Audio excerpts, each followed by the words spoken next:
Mrs Rajib, আমি অতিষ্ঠ হয়ে গেছি এই চিকুর উপর। ও আমার বাড়ির প্রতিটি জানালার কাজ ভেঙে আমাকে অতিষ্ঠ করে তুলেছে, কিন্তু এখনো সব রুলস ভেঙে সোসাইটির সব মেম্বারদেরকেও বিরক্ত করে যাচ্ছে।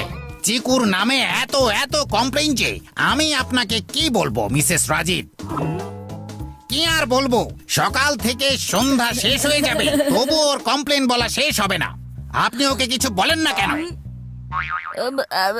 আসলে আঙ্কেল, আসলে আমি তোমার কাছ থেকে আর কিছুই শুনতে চাইছি না। আমি লাস্ট ওয়ার্নিং দিচ্ছি, এরপর থেকে যদি আর কোনো দুষ্টামি করো তাহলে এই লাল মিয়া তোমার 12টা বাজিয়ে দেবে বলে দিলাম।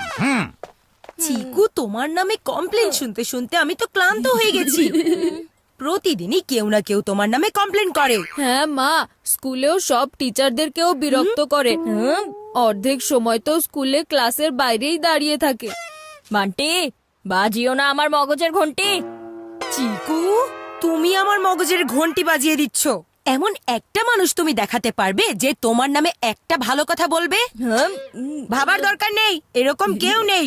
ব্যাস, অনেক হয়েছে। আজ থেকে তোমার ক্রিকেট খেলা বন্ধ, নতুন ব্যাট কেনাও ক্যান্সেল, ক্রিকেটের ট্রেনিংও ক্যান্সেল। না মা, না না, তুমি এমনটা করতে পারো না মা। আমি কি কি করতে পারি তোমার ধারণাও নেই সেটা। এমন কোনো মানুষ আছে যে তোমার প্রশংসা করে? খোঁজো, যদি খুঁজতে পারো তাহলে।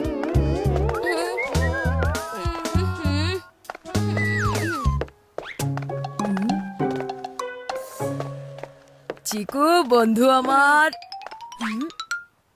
কি ব্যাপার আজকে জঙ্গলের সিংহ এরকম বিড়াল হয়ে ঘুরে বেড়াচ্ছে কেন? ভিকি, লাল মিয়া আঙ্কেল যেভাবে ঢোল পিটিয়ে আমার নামে কমপ্লেন করেছেন, আমার অবস্থা তো একদম খারাপ হয়ে গেছে। সত্যি কি আমার ব্যাপারে ভালো কিছু বলবে এমন কেউ নেই? কেউ না কেউ তো অবশ্যই থাকবে। আরে আছে না, আরে চিকু, আমাদের স্কুলের টিচার প্রত্যাশা ম্যাম, যিনি পরশুদিন স্কুল ছুটির পর তোমাকে আটকে অনেকগুলো কাজ করিয়েছিলেন, মনে আছে?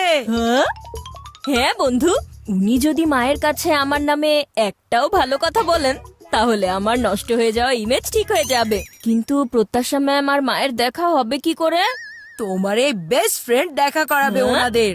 আজ প্রত্যাশা ম্যাম ফর্ম দেওয়ার জন্য বাড়িতে আসবেন। তুমি শুধু তোমার মাকে আমাদের বাড়িতে পাঠিয়ে দিও, তারপর আমাদের কাজ হয়ে যাবে। দারুণ প্ল্যান করেছো চিকু।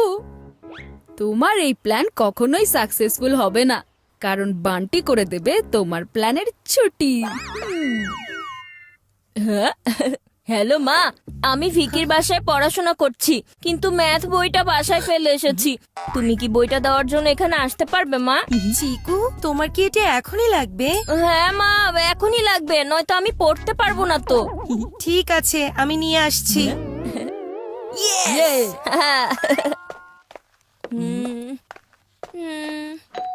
ইয়েস মা, আর নয়তো প্রত্যাশা ম্যাম চলে এসেছে। ভিকি, আমাদের প্ল্যান 50% সাকসেসফুল হয়ে গেছে। বান্টি, তুমি এখানে কি করছো? আমি তো ফর্ম দিতে এসেছিলাম। রাস্তায় প্রত্যাশা ম্যামের সঙ্গে দেখা হলো, তখন উনি বললেন ভিকির বাসায় এই পেপারগুলো দিতে। টিচারের কথা আমি কিভাবে অমান্য করতে পারি? আচ্ছা, তুমি এত শকড হয়ে আছো কেন? পাজি বান্টি, সকাল থেকে তুমি আমার উইকেটের পিছনে পড়ে আছো। নিশ্চয়ই তুমি প্রত্যাশা ম্যামের থেকে এই ফর্ম নিয়েছো, যেন প্রত্যাশা ম্যাম আর মায়ের কোনোভাবেই দেখা না হয়। আমি যখন তখন জিজ্ঞেস করছো কেন? হ্যাঁ, ফর্ম দেওয়ার জন্য থ্যাংক ইউ বান্টি, কিন্তু প্রত্যাশা ম্যাম কোথায় গেছেন? প্রত্যাশা ম্যাম বলছিলেন লাইব্রেরিতে যাওয়া দরকার, তাহলে ওখানেই হয়তো গেছেন। যাও সরো, আমি এখন যাচ্ছি। তোমার সাথে আজে বাজে কথা বলার মতো সময় আমার নেই। বান্টি সবকিছু ইচ্ছে করে করেছে, ওকে তো আমি ব্যাক টু প্যাভিলিয়ন পাঠিয়েই ছাড়বো।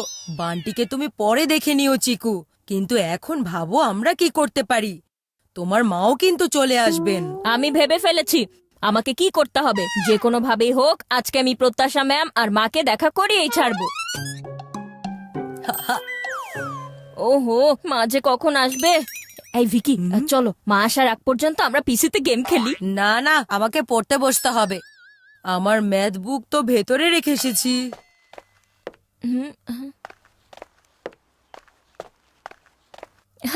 মা চলে এসেছে।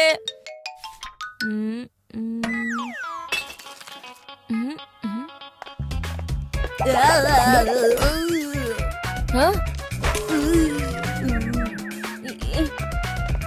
কি ব্যাপার ভিকি, তুমি তো পুরো ক্যারেক্টারেই ঢুকে গেছো। হ্যাঁ ক্যারেক্টার বাদ দাও, আমি তো সত্যি সত্যি পড়ে গেছি। ভিকি, তোমাকে আমার বন্ধুত্বের কসম, ক্যারেক্টারের ভেতর থেকে বের হও না। আরে ভিকি, কি হয়েছে?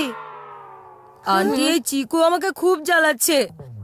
না ও নিজে পড়াশোনা করছে, না আমাকে করতে দিচ্ছে, আর তার উপর আমাকে এমন ভাবে ফেলে দিয়েছে। দেখুন আন্টি, ক্রিকেটের কসম, প্লিজ আপনি ওকে এখান থেকে নিয়ে চলুন আন্টি। আমি ওর সাথে পড়াশোনা করতে চাচ্ছি না এখন। প্লিজ আন্টি, ওকে নিয়ে যান এখান থেকে। ওহো চিকু, তোমার বেস্ট ফ্রেন্ডই তোমার উপর বিরক্ত হয়ে গেছে, এবার তো তুমি কিছু ভাবো। ও ড্রামা করছে মা। এমনিতেও আমি এখানে পড়তে চাই না, আমি লাইব্রেরিতে গিয়েই পড়বো, একটু শান্তিতে পড়বো আমি। তোমার যা খুশি করো, যেখানে খুশি করো, যেভাবে খুশি করো, কিন্তু আমাকে রাগিও না তুমি।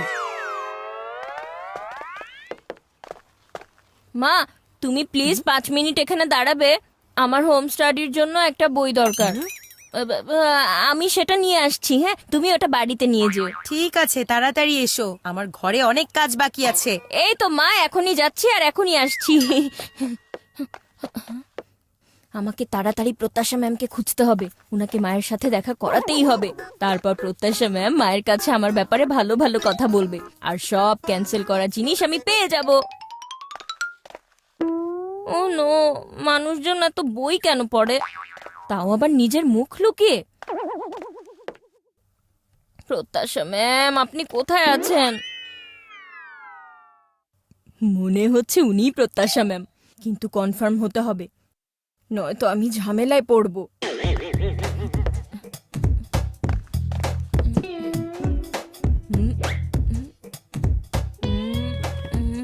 এই, এই, এই,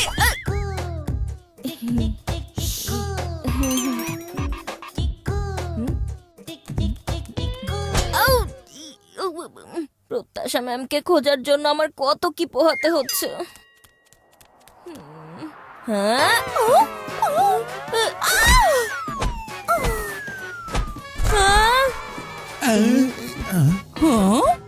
আরে রে, সরি সরি। হ্যালো, আমি হলাম বান্টি, আর আপনি ভুল নম্বরে ডায়াল করেছেন। এটা প্রত্যাশা ম্যামের নাম্বার নয়। প্রত্যাশা ম্যামের ব্যাপারে আরো কিছু জানতে হলে ডায়াল করুন Bunty the great K. Bunty the great. হ্যাঁ, বান্টি, তুমি তুমি এখানে কি করছো? আর প্রত্যাশা ম্যামের খবর তোমার কাছে কি করে এলো? ফেসে গেছো তো তুমি আমার জালে। এখানে প্রত্যাশা ম্যাম আসবেন না, আমি তো তোমাকে মিসগাইড করেছিলাম। হ্যাঁ, এসব কে করেছে? শান্তিকে অশান্তিতে রূপ দিয়েছে। আমি কিছু করিনি ম্যাম, আমি তো এখানে চুপচাপ পড়ছিলাম। আমি দেখেছি ম্যাম, এমন বাচ্চার নামে তো তার মায়ের কাছে কমপ্লেন করা উচিত। কোথায় তোমার মা? আমি এখনই ওনার কাছে তোমার নামে বিচার দিব। সরি ম্যাম, এরপর থেকে আমি খেয়াল রাখবো। আর ম্যাম, মা তো এখানে নেই। ও যদি মা এসব ব্যাপারে জানতে পারে তাহলে তো আরো রেগে আগুন হয়ে যাবে। ম্যাডাম, ও আবারও মিথ্যে কথা বলছে। বাজি বন্টি, আমার সব ফিল্ডিং তুমি নষ্ট করছো, আমার সব শর্টসকে জিরোতে পরিণত করছো তুমি।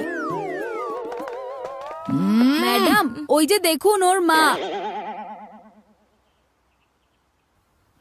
ও কি আপনার ছেলে?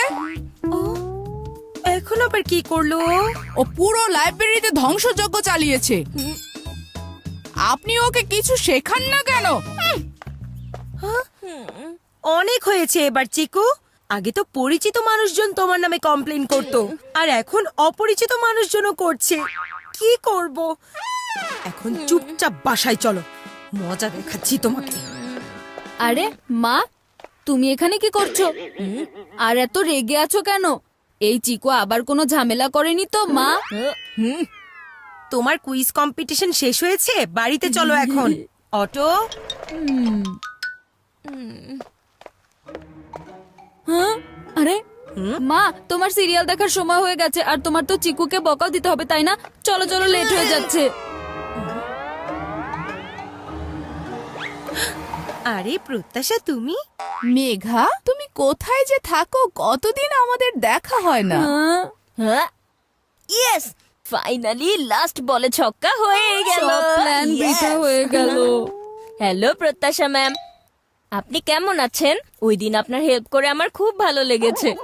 আর কখনো যদি আমার হেল্প লাগে তাহলে অবশ্যই বলবেন।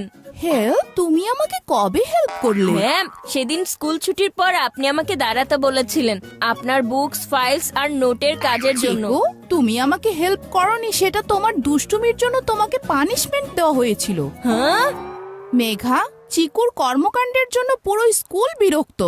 সব টিচার ওকে নিয়ে কমপ্লেন করে। দেখেছো মা, আমি তোমাকে বলেছিলাম না, স্কুলে সব টিচার চিকুকে নিয়ে কমপ্লেইন করতেই থাকে। বান্টি, তুমি আবার চিকুর ব্যাপারে কি বলছো? তোমার ব্যাপারেও তো অনেক কমপ্লেন রয়েছে। সেদিন ওর ক্লাস টিচার বলেছিল যে বান্টির নোটবুক ইনকমপ্লিট, ও একদম হোমওয়ার্ক করে না। তোমার ওদের দুজনের ওপর নজর রাখতে হবে, নয়তো কিছু হবে না চিকু আর বান্টিকে দিয়ে। শোনো, আমি এখন যাচ্ছি, বাই। কি বান্টি, খুব বড় বড় কথা বলছিলে তাই না? আজ থেকে তোমারও খেলাধুলা বন্ধ, ডান্স করা বন্ধ, আর নতুন সুযোগ ক্যান্সেল, আর হেডফোন তো ভুলেও চেও না। এই চিকুর পাল্লায় পড়ে আমারও লস হয়ে গেল। এখন থেকে তোমরা দুজন দিনরাত একই কাজ করবে, পড়াশোনা।